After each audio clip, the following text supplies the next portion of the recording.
welcome Alberto Nunez. Thank you for being here. You guys, welcome back. This is the Self-Selecting Podcast, and we've got none other than Alberto here, who's gonna we're gonna get into the weeds of it today. Thank you for doing this.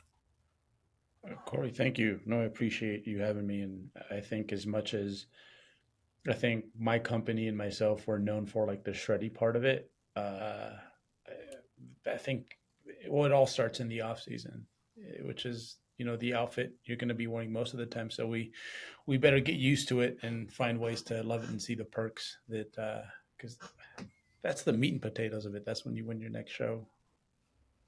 I couldn't agree more. And I think I'm going to warn you, I'm going to do a lot of quoting you to you. So I'm prepared to feel uncomfortable. Uh, um, but no, I remember there was a episode, the concept that you had talked about previously, with like post show and like touching base with yourself afterwards and kind of doing a little bit of an inventory, like, hey, like what sacrifices did you make? Mm. What were you giving up? Because that list can get really long for a lot of people. And before you know it, your life during prep can look very different than it has thus far. Let's talk about that a little bit. Yeah, I think I remember, um, well, just transitioning into bodybuilding, and a lot of the things that I was cutting out, they were good things. I started very young. I was like 16 or something like that. So it's like, oh, my friends, bad friends, that crew kind of left them alone because I had to go train. So there was a lot of, I thought, sacrifices at the time that were probably in my best interest. Like started to eat healthier, like fruits, vegetables as a teen. Like what is that? Um, right? Like no Big Macs, things like that.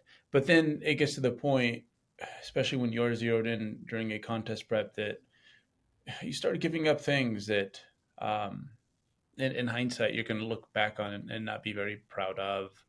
And my fondest memory of this was I remember I withdrew from two classes. I was in college at the time. And oh, for sure, it had to do with bodybuilding. They were rough courses, but regardless, I remember doing something similar to the season before. This was the first time I had competed back to back, the only time I've ever actually done that. And I remember being backstage, and I'm like, I'm about to lose to this dude right here because he looks so much better. He goes, you can't see yourself backstage sometimes. And I'm like, okay, you did this, this, and that. You stopped talking to this person. You were maybe short with that person. And I'm like, I'm never doing this again. I'm never like, it's not worth it. It's just not worth it because here I am backstage again, just cold, impatient because waiting, and I ended up winning the show. I won the overall, and I was like, oh God, I'm so glad I had that moment of clarity before it went my way. But I had promised myself prior to, I guess, being selected on that day that we're not doing this anymore, or we just can't bodybuild. I I think it's such a gift when, and I mean, like, it definitely no accident to have that kind of reflection, especially in a moment where there's a lot of noise, not necessarily a lot of signal, but a lot of distraction around you, and understandably so. But to be able to assess and be like, okay, you know what, good or bad, no matter the outcome today, um, I'm not, I, I'm not proud of like some of the decisions, and I feel like making it sound very like catastrophic, but like I do admire that about you, is that like you put it, at least from the peripheral, from my peripheral, like I see you put a lot of responsibility on yourself to uphold those things that are important to you while in prep. And I mean, even just to have that kind of reflection and be like, okay, this isn't what I want the majority of my life to look like. So there's got to be some kind of balance in a sport that very much detests balance. That's incredible. And I mean, like that kind of opens up a conversation, just around whether or not, I guess, how do I want to ask this? When you first competed, because when was your first show? What year was it? 2007. Wow. Okay. Um, Yeah. yeah, when you did that first show, I mean, like, would you say out the gate you were already process oriented, or was there that something that came later Hmm. with experience? No, not really. I think I was too lax of anything. I remember taking, this is where I was, Corey. Like I remember taking my food to work, and there was these stray dogs that would hang around this place, and I'd share my food with them. Like that's how it was. So I'm very type B naturally. And what bodybuilding has done for me, like when the pandemic happened, like I think compared to most people, I was just kind of like, okay, well, just go with the flow, I guess. You know, it's like Yeah. it is what it is almost, right?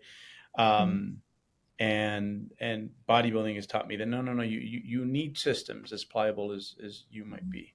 So that's the thing about bodybuilding is that even the off season segment of it, like you build up these great habits so that you can take them to prep, and then like prep kind of just dismantles them, and it shows you like how good these systems actually are, who you are as a person. It's the ultimate test in that way, right? Like they speak about how um, alcohol is like truth serum.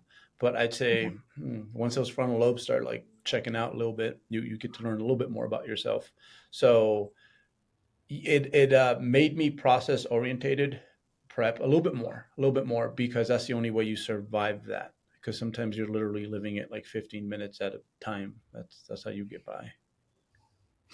That's something that I've always appreciated with your social media presence, with the content that you put out, is that there is this guttural honesty, and for listeners who might not be familiar, um, I would say Alberto Nunez, in my mind, you're the standard for how little body fat a human can have at one point and still have a pulse. I mean, like you are known in natural body, in enhanced bodybuilding, for your conditioning and the degree in which you take yourself there. Like you go there, and it's commendable, because I think a lot of people, they don't have the skill, they don't have the systems, or the grit. And I think with that in mind, it's something that for a lot of people, they assume that when they start to feel that haze, that, I mean, I always described it as like almost like a drunkardness. Like Mm-hmm. you feel like you're high, and like you're like, oh, something must be wrong because I'm disoriented and I'm not on drugs or alcohol. Like what's going on? Your fight or flight system kicks in, and you're like, we got to get out of here, we got to do something about this, there needs to be a reaction. And I think it was like, I think it was several episodes in which she like encompassed just this idea that like you just got to accept it. Like when you stop running from it and you just accept, like, this is how you're going to feel, nothing's wrong, other than you're doing a bodybuilding show and you're getting unreasonably, like disgustingly conditioned. And is that, I imagine that's a common theme with clients that you work with and the individuals you interact with, like still having to, on record be like, yeah, like you just, it is a part of it. This is the suck that you embrace, or you don't. You can tolerate it, or you decide that it's not tolerable. Yeah, in whenever you start messing with people's food, like I've seen it turn people that they were never really foodies. They were that kid that mom had to like just yell at, like, come in, you got to eat, you haven't eaten since breakfast. All of a sudden, they get that side of that primal side of them like tampered with, and it just opens up the floodgates. It's like a dormant gene that we all have in us. Like it's food becomes scarce. Your body thinks it's in this fathom of sorts. All sorts of triggers go off. Things that you just don't experience if you live in a the first world country, especially, right? So, like for me, fat loss has always been best way to approach it is like think of it as like exposure therapy. Mm. You play with it little by little as you are developing a bodybuilder. And okay, this time we're going to make it suck this much, and then this time a little bit more. Marathon training very similar. It's like you don't run the I think it's 26 miles that they run like in training, but it's like, hey, you have maybe a big 17, 18 mile day at some point, and then you'll figure it out like once the race, but you have that capacity in you, but it starts like way down here. And the same thing with like contest prep fat loss is like, you can't just expect someone who maybe's never had a successful fat loss phase. And when I say successful, it's like, okay, not only did you get to the goal, but you acted right on the other side of it. So we always have a few practice runs before it's like, okay, now this is a real thing. You're going to feel things that in many instances will turn you from like this domesticated animal to like this wild animal. Like people don't get it. Like these are stories that I've gotten from clients. Some of these I've experienced myself, but like for example, like food guarding like a dog. Like I've known a lot of my athletes, they can't have like their food in the break room with everyone else because something in their brain tells them that like these other humans are going to take what I have. No one wants your, like chicken and broccoli, bro. But they know this, but Yeah. the feelings are still there. Um, what else? Just like they won't talk to people when they're eating. Same similar branch, right? It's like they just want to do their thing. Um, they become foodies when they like weren't, like they're cooking for their family members and things like that. I think the Minnesota Starvation Experiment, for anyone who's never prepped, is a great one to, because we can't do these sort of experiments with people like anymore, but there's so much gold nuggets in there. Like you read through the symptoms that these men experienced, like there was even like their own version of food porn. Like they were building castles and things with their mashed potatoes or whatever they were eating, and taking their time to eat, like enjoying every moment of it. It's just wild what this sport does to people, and I don't think people know what they're signing up for. They see the end product and they're like, "Wow, that's glamorous," but you know how it goes. To get anywhere in life, to do anything that's like outside of the norm, there's a lot of ugly moments behind the scenes, and that's the only way it happens. Absolutely. And no, I think for that one study in particular, weren't there reports too of like stealing each other's foods? There was someone who like cut, like they hurt themselves, like cut off like a finger or something to get out Yep. of the study. Hmm. Yep. A Yeah. bunch. And I think like, obviously in the world that we live in today, there are shades of gray when it comes to the conditioning requirements. And for listeners who are in the bikini division, I'll even say just like generally amateur divisions where you're still deciding, like, hey, is this going to be a competitive endeavor? Is this going to be a milestone? Is this going to be a recreational sport that I participate in? I don't think there's anything wrong with that. I just think that those expectations have to be calibrated appropriately and continue to be monitored, alongside like what's the what's the length in which we will allow you to push past Mm. what we know you can tolerate. And it's something that like from the outside eye, like people can comment and be like, well, why didn't you get leaner? Or um, really, you're falling off track, adherence was getting spotty. Why didn't you just, close shop? And I think it's really easy to make these kind of assertions and begin to develop cognitions. But exactly what you touched on, which I'm so glad you did, is like there is some degree of a performance review that is depicted from how you come out of the diet. Mhm. Oh, absolutely. Um, yeah, it's just wild. Like, there's just segments of your brain that you didn't know were there for better or for worse. It's like whenever you lose your temper, like that's like, and you're like, oh my god, like I can't believe I said or did that. Like that's chronically what you're like fighting when you're in that mode. Um, and to me, like a big part of coaching is I see it like, for example, a combat sport. Like if my coach, like 3 or 4 months into like a little striking practice, they're like, hey, we're gonna put you in a fight. I'd be like, no, bro, like I don't think I'm ready. But with our sport, like a lot of those things aren't very clear, right? The mental injuries, they're not as obvious as like things that happen on the outside. And as you're prepping someone, you do feel similar to like in these combat sports, you're like the ringside person where like in between rounds, you're like, all right, how are you doing? And it's not just based off like what they tell you, like what symptoms to look for.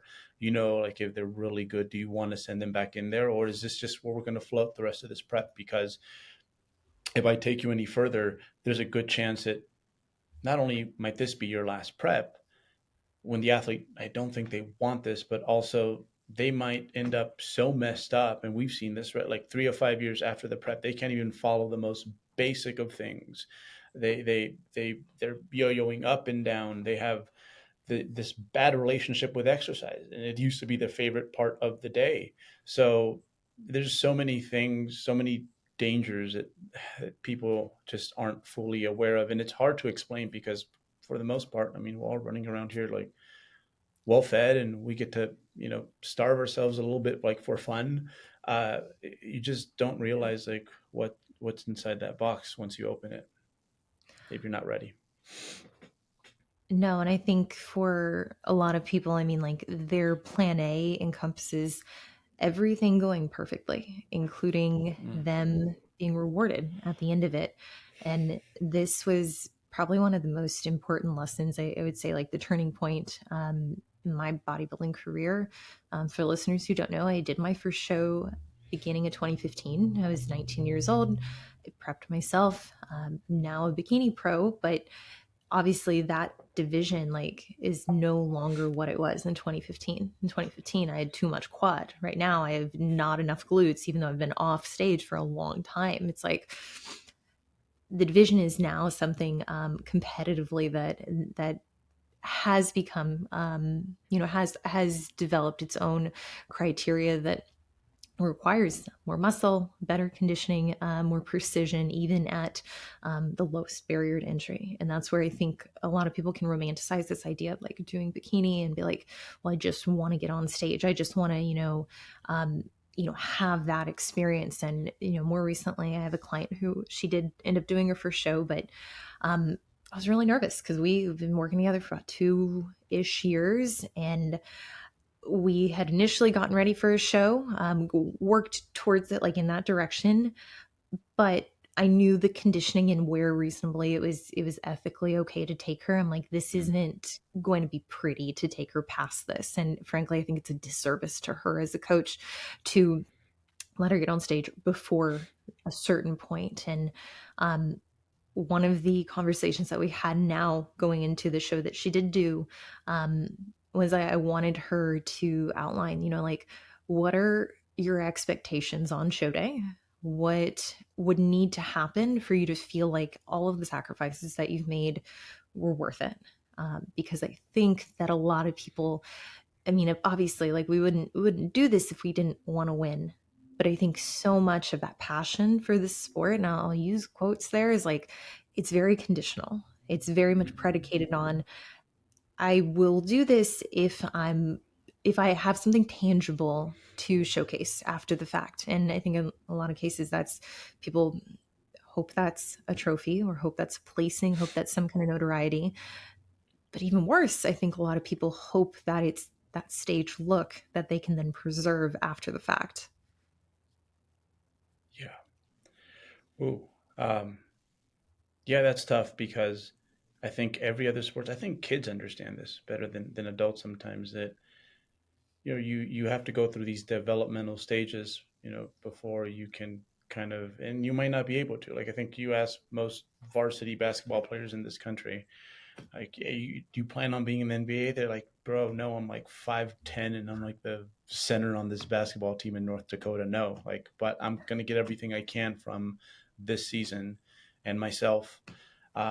And physique athletes, they just, I think sometimes on paper it can seem like everyone else is skipping steps. Why can't I?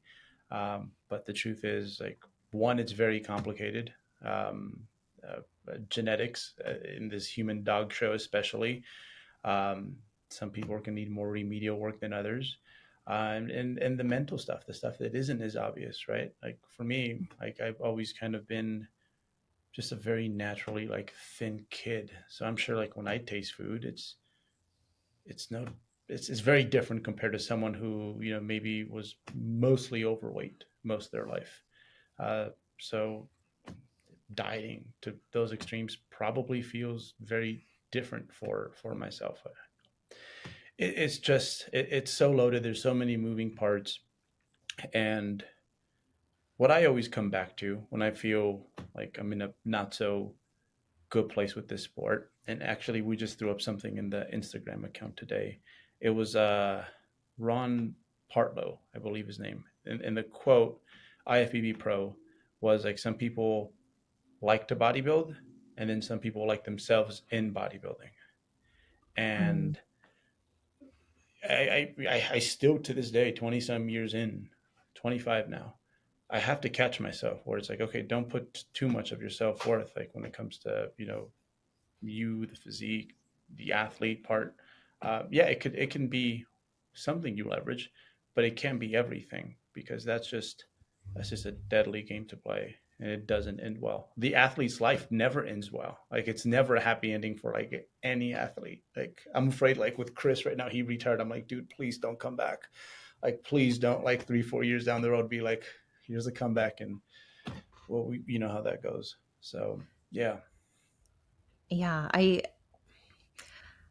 think you touched on so many things, like the experience of what a prep is like for someone, as opposed to someone else. I think is highly variable, and I think a large part of that has to do with, what their perception is around the effort needed to sustain this. And I, kind of equate it down to like runway, which like that term, it can seem ambiguous, but it's really like the amount of time that you can sustain what you're doing without interference, without having to second guess, without having to pull back or, be sidetracked, whether by choice or not. And I think when you're on a path where it feels like even just the bare minimum, I guess on a path, you're in a phase where the bare minimum, everything that you have to do is very much white knuckling it.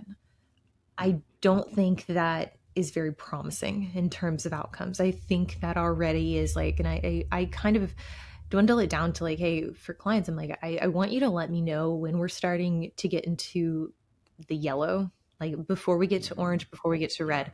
When we're in red, like we can't really, like from an adherence standpoint, like not a lot is going to happen. Like really, we're just crashing, like, brace. When we're in yellow, okay, we can start to make some adjustments. We can start to really collect and be like, okay, do we have tools within our current skill set, within the athlete skill set, to make this a little more bearable? But realistically, depending on when we're hitting that yellow, if we're hitting that very quickly into a fat loss phase, it's like, okay, well, this is just the beginning. This is the first third. Like we've lost, maybe 6 7 pounds, and depending on how much has to come off, like it's only going to get harder from here on in. Was that your first show? Was that something? I mean, like, how do I want to phrase this? Um, where you got to versus where you thought you were going to have to get to in terms of body fat levels. What was the gap like in between? Yeah, it was pretty bad. I think I was sold on the idea that I had to be over 200 pounds, first of all. And especially when you're young, you have that like skin that's like extra rich in collagen, and everything's helped. I guess the thing about muscle, it's like makeup for body fat. So I remember looking at myself at 210 pounds or so. I'm like, oh, I'll get to like maybe 185 worst case, and I'll be good. I compete at 160, mind you, and that's just kind of been my stage weight. It's probably my stage weight forever. Um, and I got to about 180, and like all systems were broken. Like all the good habits that I did have during my off season, like it just dismantled those, because some of those things don't carry you into. And I hadn't really practiced a whole lot of fat loss. Like this was probably going to be my second fat loss phase ever, because being a naturally thin kid, didn't really want to spend too much time like honing on that skill. But boy, did it humble me. The hormonal stuff was weird. I mean, I remember being 23 and like no desire. Like, I have a pizza, girls, easy. Give me pizza. I remember listening to it was this one rap song. I can't even recall, but I remember just turning it off, so pissed off, just being such a prude. I'm like, I can't believe they put that on the radio these days. Just it's it totally it broke me, and I was trying to do like I was trying to self coach myself. So the next year, I got with Lane, who had been a buddy of mine for like 8 9 years prior to that. I'm like, why didn't I think of this earlier? And finally, like because remember, I didn't track anything. I was just like, oh, I'm gonna eat cleaner, my portion sizes will get smaller. I thought that would work. Of course it didn't. And yeah, he put me on a system, and in hindsight, although I was severely over dieted, we weren't really quite familiar and couldn't catch on to like what my caloric needs were at the time. It got me in great shape, which was cool. But I'll tell you what, in hindsight, if I could go back, and he didn't know better either because we were both young at the time, probably would have left those last 5 pounds alone and just been like, you know what, Mm. like you'll come back and get those later because I think mentally it took me. This is someone who had never had body image issues or like weird relationship with food really. It took me about a year to finally feel like myself again. So I wasn't ready for that. I mean, I can go back and I'm like, wow, like that really got me to a good place in my career. That prep was very important, but at this, we probably could have done that with like keeping 5 pounds on. That's incredible. I don't think I knew that was your first coach. Yeah, yeah, that was my first coach, only Wow. coach. I think maybe I've had a powerlifting coach for like a few months before, but Yeah. yeah, yeah, yeah. He taught me a That's lot. He taught me to have systems primarily. That's amazing. No, Lane, I'm a big fan. Also one of the, like, I would say the early imprints on like just how I approached nutrition within in the space and really before I ever got on stage. I mean, it was just this idea that like, hey, okay, everyone's saying you need to be restrictive and there are only like 5 foods you can eat if you ever want to Hmm. get any fat loss. And he was the first beacon to be like, it's not exactly true. And very much early adopter of IFYM, flexible dieting, as any young kid at that point. I mean, I was such a dick about it. Like I did the whole Pop Yes. Tart and for like everything was just how many artificial sweeteners can I, Yeah. put into this? How can I Yeah. make Oh 0 my God. calories Yeah. highly palatable? Um, dark times. I just remember everyone's Instagram feed back then. It was just like everything had sprinkles, and it was like close up of these. It's just. I see that now, and I'm like, oh, red flags. Like we need to go back and Yeah. redo some things. But we were trying to prove that point, right? That hey, you Yeah. could be this pliable with your. You won't feel great, but you can get the job done, right? No, I was very much a part of that camp, like, and even still, I think like the vernacular has evolved, but still very much like one of the principles that I teach clients is like, we need to micromanage this to the extent that it's beneficial, but I don't want to create a problem that's not there. And simply telling you you can't have something, I think like almost creates it instills an environment that's like, okay, now you have this like, hum of deprivation because you just think that you can't have it. Whereas like if we can remove that and really challenge you to develop the autonomy to decide, do I want this, is it beneficial? And even I mean like the benefit of like making a bad decision with food, and I say bad, that sounds so dramatic, but it's just like making a not favorable decision, making a poor investment, like because that's essentially all it is. You have so many Mhm. opportunities to develop that skill. And even day to day, like there are foods I eat and I'm like, okay, that wasn't as satiating, that didn't make me feel as good, it didn't make me feel bad. I know that next time I want to have something that is insert whatever thing it did not provide me. And um I think oftentimes even now I still get a lot of people who are like, well, can I have dairy? Like, can I have dairy? I'm like, what?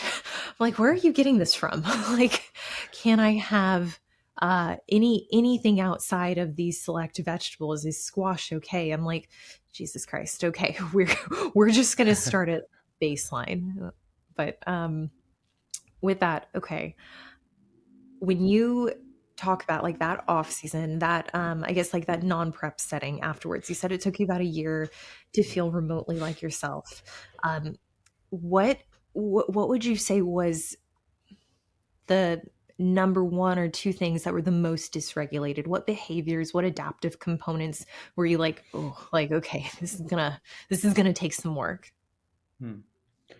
Um, so I think it's this is strange because in my experience, it's the younger folks, younger, and then also the folks who maybe don't have as many preps under their belt that take the longest to recover. So I think a part of that was just the fact that just how there's this switch for when you are going through your first fathom as a human being, and food is scarce, you go primal, right? There's a lot of other positive things too, because makes those systems a little bit more resilient as well. So it's like my body just got better over time at getting those like lifeboats out and fixing things, right? The repeated bout effect, you could say, even though it's not happening super frequent, your body's smart, it remembers these things. So for me it was, I think initially, I think I took the macro course for way too long. So that's where I probably hurt myself. Like, I think counting your macros is great, and having the skill set to be able to hit, I don't know, 60 grams of fat every day, good. That's like a course you should take. I don't think it's where you should be the majority of your life. I think at a certain point we graduate beyond that. Like these days, I prep my athletes just with calories and protein, but there's a backbone of education there, and they make good decisions, right? So as freeing as it was to see the world, like from like in coding, like the matrix, to see these numbers, it also dysregulated a lot of things. I'm like, man, like I'm out here out eating, and it's like, how do I know that like this thing has what I think it says or what it says it has, right? Like, so it messed with me from that perspective. And then there was the, you work so hard to get peeled, especially those last few pounds. You'll always remember that, especially your first time breaking through that barrier.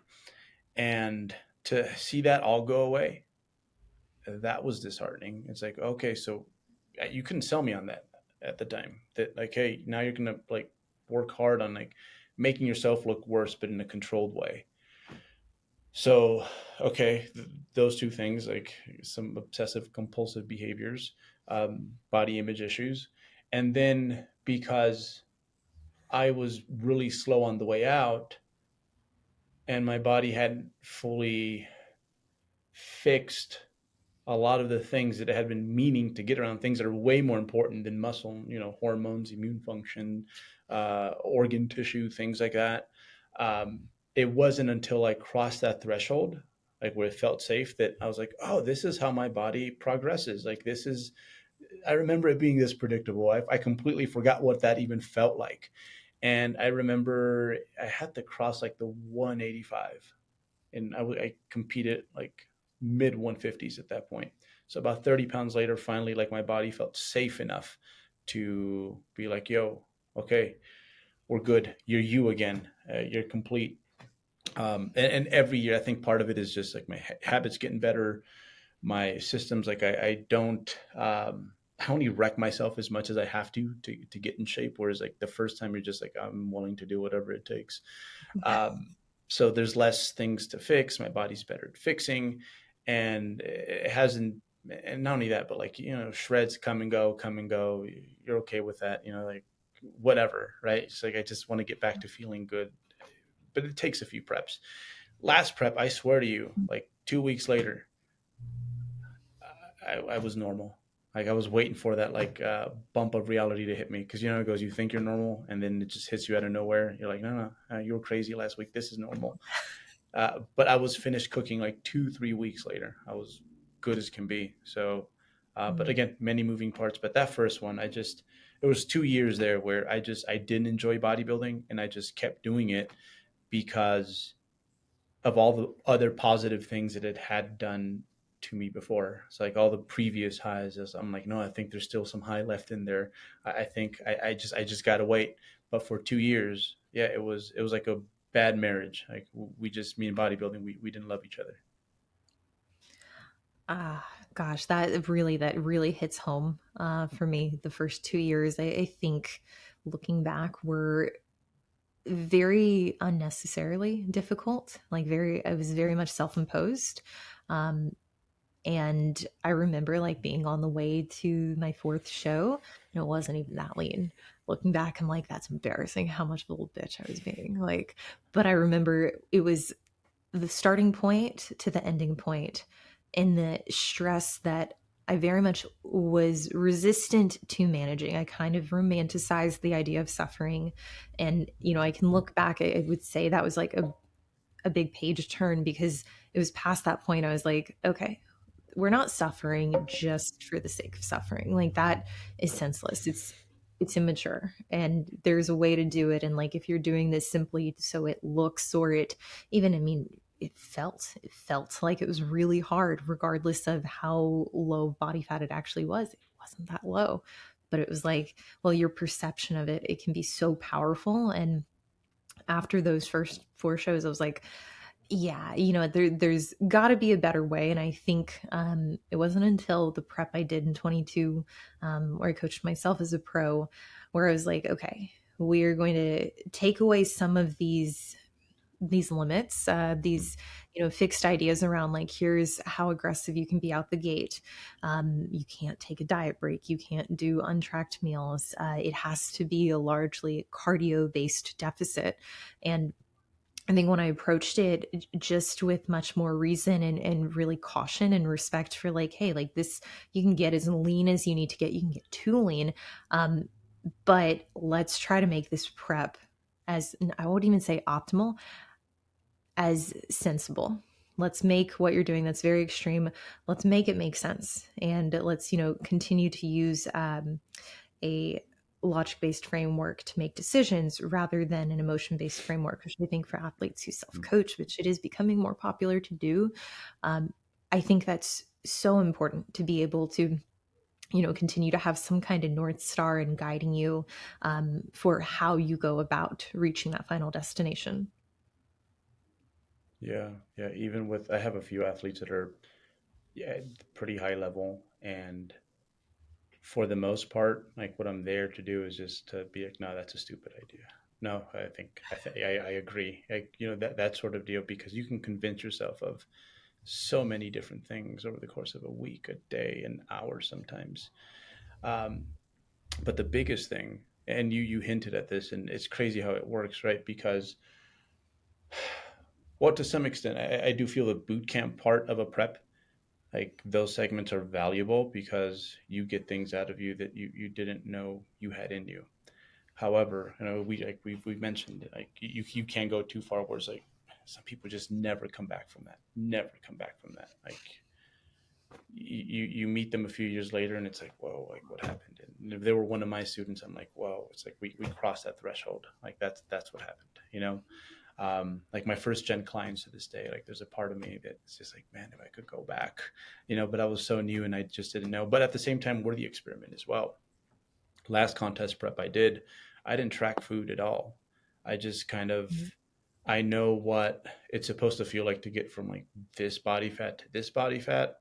And I know when it's like, okay, like, the yellow's turning into a little red. Okay, back off. You don't need to do that just yet. And, it's a path you've just done numerous times. So it's like, you don't need the Google Maps anymore. You kind of know what it should feel like. And by salvaging more health, you have so much more kick for that last leg, that very important leg that is like the most draining. So almost the inverse. Like I remember as a young athlete, you just waste so much energy. I remember first few preps, it's like, it's 22 weeks out and like I'm marching out of bed, right? And now it's like, no, no, no, you conserve your energy because it's a long season and it's about getting there in one piece so that you have enough fight in you to fight that last leg. But then also, we don't have a whole lot of untangling to do afterwards so that you can get back to working on a better product. Um, it's just it's a component that we forget. It's like, okay, let's try to find the most efficient way of doing this. Doesn't mean it's going to be easy, but this is like all other sports. Like they pride themselves on this. Like the best abilities availability is something you'll constantly hear. So a lot of people that go train like NBA guys, NFL guys are like, oh, I can't wait to like teach these guys how to squat properly. He's like, no, no, no, bro. Your job above anything else is to make sure they make it on that field, because you, you got to play to win, right? Yeah, and none of it really matters. Doesn't matter how much you can squat if you're injured a week out, because you're Yeah. stretching your ego. And it's like, when we talk about fatigue management, which I would say was like the cornerstone for the success I had my last prep. I think what you touched on is essential, is to recognize like how much of your day to day are you indulging in that, you know, that mindset that revolves around that final day. And there I think people can often hear talks like this or hear dialogue and be like, well, that's cool and all, but I want to win and I'm willing to. And Hmm. yeah, hey, I get Hmm. it. Sit down. Like Yeah. we all want to Yeah. win. Everyone on the stage should probably likely wants to win, but there is like an I think one of the biggest competitive advantages is to be able to recognize when you're indulging so much. And I'm sorry, I want to use a term like mental masturbation. Like you're just in this Yeah. echo chamber of like thinking so much about like the show when you're like, is this actually is the obsessive tendencies is the I mean like I heard a TED talk years ago talking about like the amount of data that you can ingest like cognitively and how much before you reach a threshold where it's like it's just not computing. And I really think Hmm. that this is one of those intangible skills that athletes, like if they do have high aspirations, I mean like developing the ability to monitor, be like, hey, how much of that energy, those marbles, am I just like giving away to myself, it literally with no utility? I'm just exercising the thought of like thinking about the show, thinking about all the things, thinking about how bad this sucks. And it's like, what utility does this really have, and what are you sacrificing by giving it so much attention?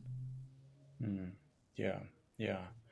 Yeah. It's crazy. I know that personality type, and what they don't realize is that, again, those last few pounds, like I've seen people who've done some really hard things in their life, like they turn back and they're like, that was like the hardest thing I've ever done.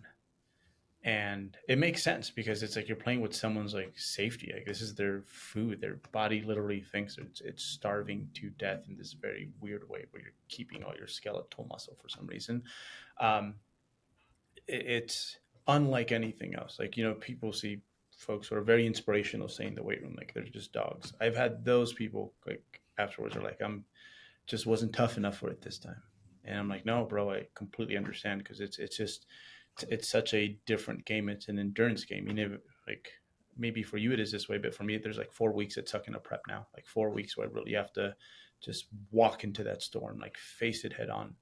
And it doesn't seem like 4 weeks sometimes. Like there's some days where I'm just like, you're literally getting by 15 minutes at a time, and you're trying to control all the primal things that exist like within you. Like you're trying to be all the things that you're supposed to be, right? Like outside of just bodybuilding. Um, Again, it's such a trip, but and people fail to see this, but you only build a lot of these things like in the off season and during those like practice fat loss runs. I've seen very few people really make it to the top who didn't really respect like that side of things. And now with social media, you just don't have as many of those people that. I remember back in my day, there used to be just people roaming around the gym. It's like, do you compete? Do you compete? They're like, nah, just I love doing this. Okay, sure, whatever, dude. Uh, and now when you run into one of those, it's like you're an endangered species. Like, please don't ever get Yeah, on stage because you don't genuinely just love compete. this. Yeah. When you talk about getting through moment to moment at the end of prep,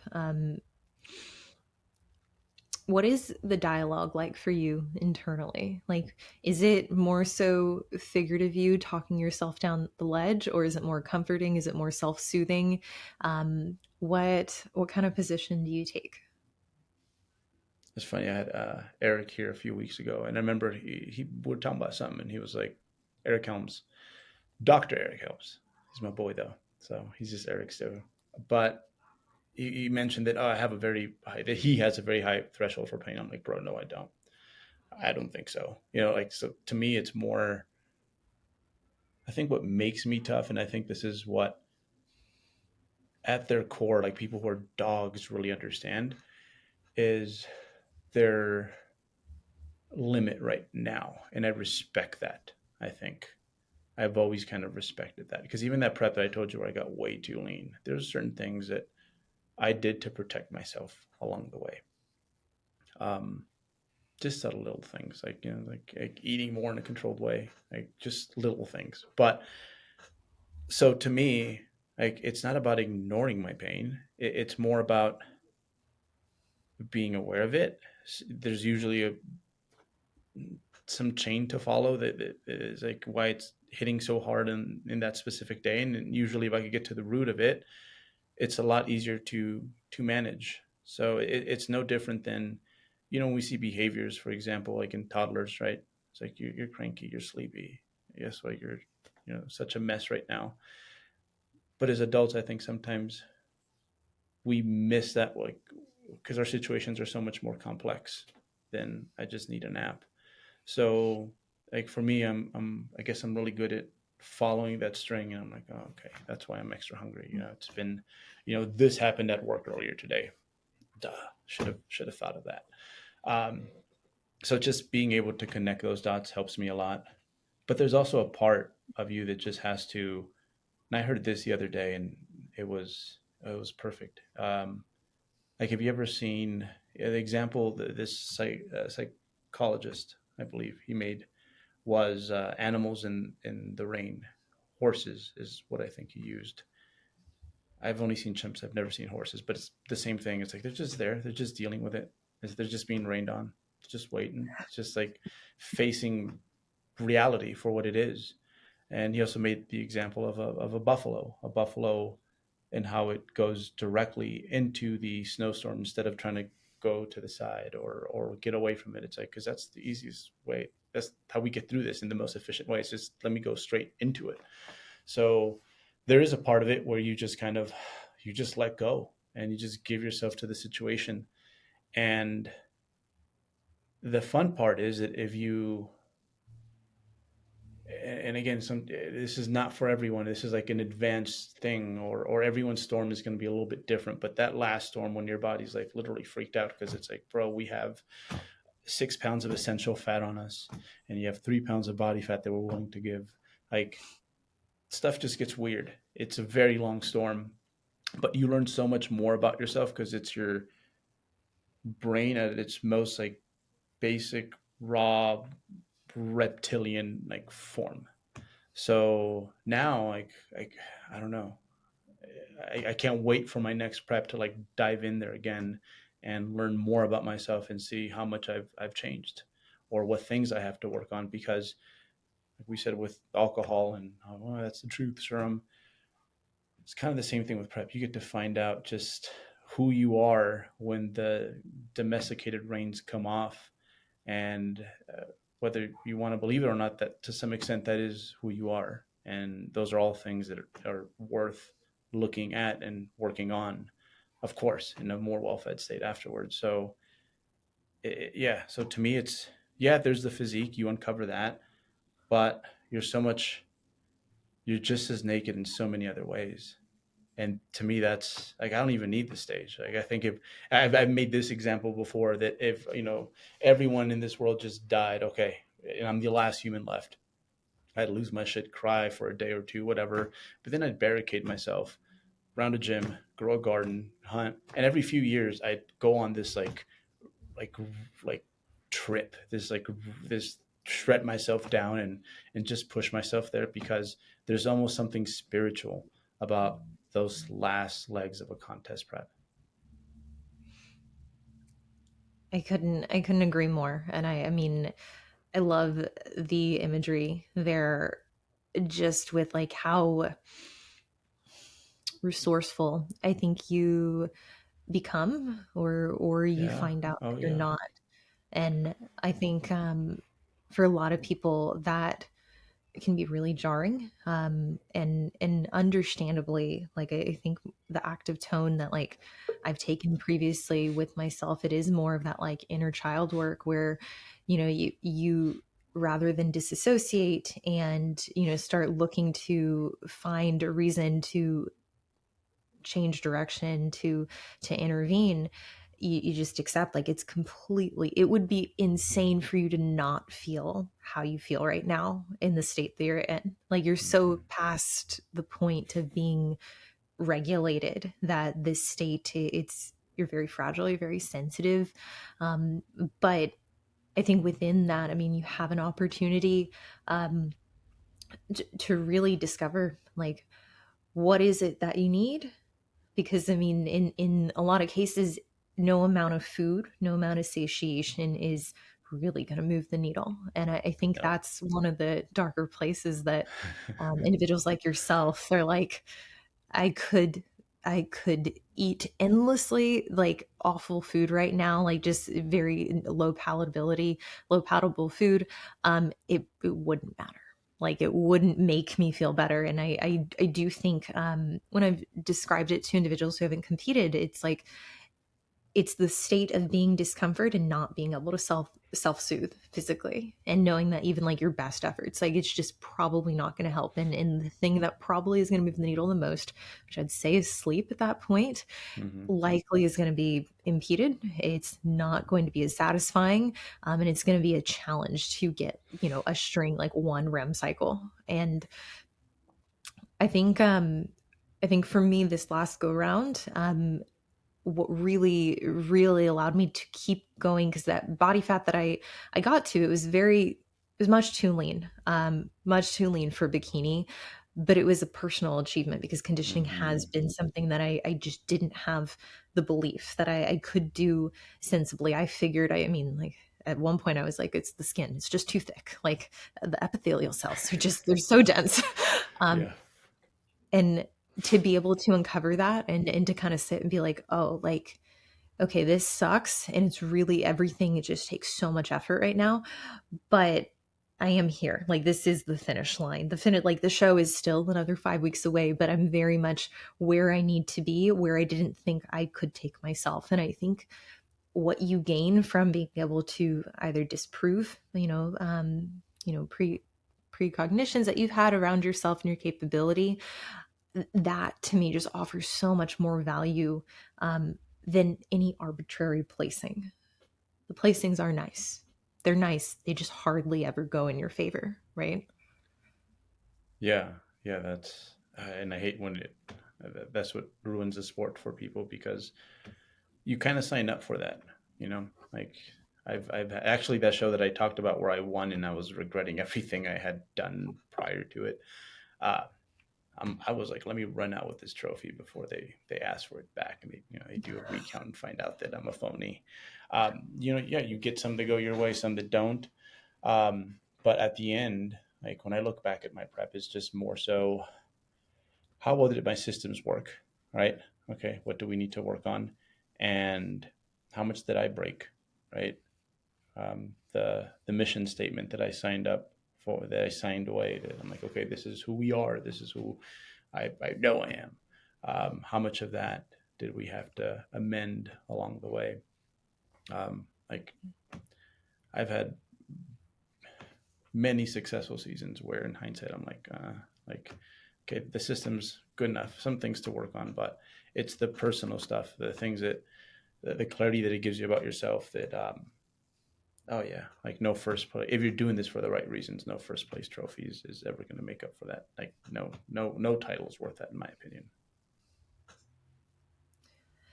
The I feel like listeners have just gotten an insight. Like I feel like you're delivering like trade secrets, which is, this just feels so good to be able to share this with individuals. And I think, so when we look to the future, what does it look like for you with competing in the next year or two? What is the Mm. trajectory?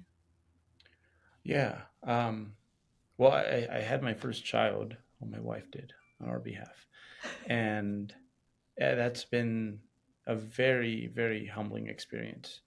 I was supposed to compete this year, but I was like, no, let me deal with this first, and I become somewhat competent. I'm slowly starting to understand that it doesn't work that way with parenthood, because you get the hang of a certain stage, and here comes the next. But I want to prep next year, and I know that that's going to be part of the challenge, to try to be as available as possible. And this is where, again, having a good, like what I think IIFYM like is in its modern day state, it's more of being like an educated dieter more than anything else. Um, like it's being resilient, it's being pliable, right? So who knows, maybe some of my most bolus feedings next year when I prep might be, before that shift that I have with her, where I have to chase my daughter around, you know um, like it's because at the end, that's what I want from my athletes. Is I want to build take a step back. I see myself very similar. Like when I coach athletes as a, I guess a big SEC coach, like a coach in a big college football program, where it's like, okay, look, realistically, like every 10 years, maybe 10 of you guys are going to the NFL, but the rest of you guys are here to get like an education to, because to me, it still pains me. Like when I see my first gen of athletes and I'm like, man, like they're not even applying, like the basic fundamental parts of fitness into their life, because that's the real gift here, right? It's like parenthood. For me, it was daunting. It was hard, but it made me understand that, like, man, like I'm so lucky to have this much competency in this world, because I was able to fend for myself and come out with it. Like, I think my physique's a wreck right now, but if I show it to like the average person, they'd be like, dude, what are you talking about? Like, you look crazy. Um, that's what I want for my athletes. I want them to be able to like live a healthy lifestyle like after competing is done. Like that kind of goes along with all the curriculum you're trying to show them. It's like when they're done competing, it's like, okay, cool. Well, you know how to start a fire. You're good. You're going to survive. You're going to Mhm. do very well because you understand all the big rocks. Train 2-3 times a week, high protein, fruits, vegetables, satiety signals. You get it. You'll be good, right? So going forward, like I guess, yeah, I want to compete, but at the same time, I think, especially as I age out of this sport, because I don't know how many preps I have left. And like I said, for an athlete, it's never a happy ending. You usually stick around too long and you see yourself declining and you're like, shoot, I am that guy. So I don't know. I'm gonna compete as long as I can, but at the end, I think as I do this longer, um, like I didn't fully understand when I started participating in the sport at the age of 16 that I was doing something for me that was gonna like open the doors like for so many other things in life. Like I had my first child at 41. Next one's probably gonna come at 44, 45. I'm gonna be able to keep up. Like no issue to me. Like I can do everything. I feel physically like I'm 20 still. So competing, yeah, I want to do it, and I want to follow that same ethos we talked about, and like learn and explore and get better.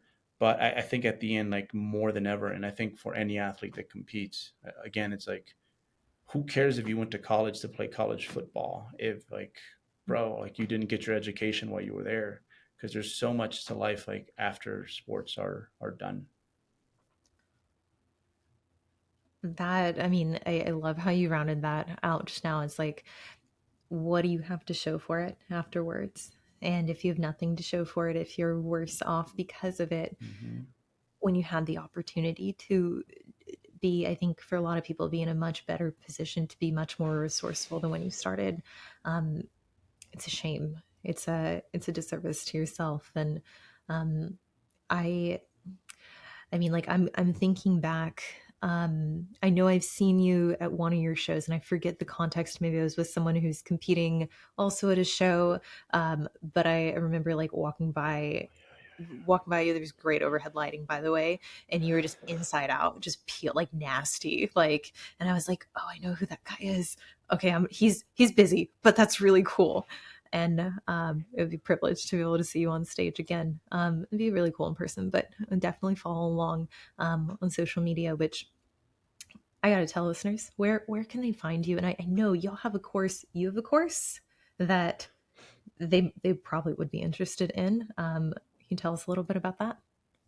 Yeah, so 3dmusclejourney.com, we have this thing called the vault, which um, basically what we're trying to do for people there is just get them all their startup curriculum, all the stuff that you think you don't need until like, oh shoot, like years go by and you're like, man, I miss these big rocks. And that's, if it's not built on a good foundation, it's going to crumble at some point. So we try to cover a lot of things there. We have a contest prep course as well that goes over some of the prerequisites you should really think about before jumping in. Um, I'm mostly available on Instagram, Nunez3DMJ. I am at that point. I feel like you go through it every few years if you stick around long enough in a certain sector where I'm like, I'm so dumb. I need to go and like learn a few things before I can like open my mouth again. right? Like you have these spurts, and I'm like, right now I'm at one of those where not as active on social media because I'm thinking, I'm like, all right, how can I become a better educator? Because I don't know about you, but I love listening to just other people do their thing and how they speak with their audience, because there is a certain art to being an educator and being able to grasp your audience, and maybe they've heard the message before, but you've delivered it in a way where it's just like it hits them. So yeah, I think I've getting close to charging it up enough where I'm like, okay, I am competent enough now to be of service again. But every few years you go through one of those, and I think this year for me was one of those where I'm like, all right, let's stop, think about it, and see what we the off season as a, like, I guess, educator slash coach. But we'll be back soon. I love it. A little bit of a brain scrub, but I'm telling you guys listening, um, you need to subscribe to him. You need to follow him. He has gems like the standard that he holds for his content and the value provided in each one. You'll not be disappointed. So, thank you guys so much for listening. Alberto, thank you so much. As always, guys, I will see you in the next one.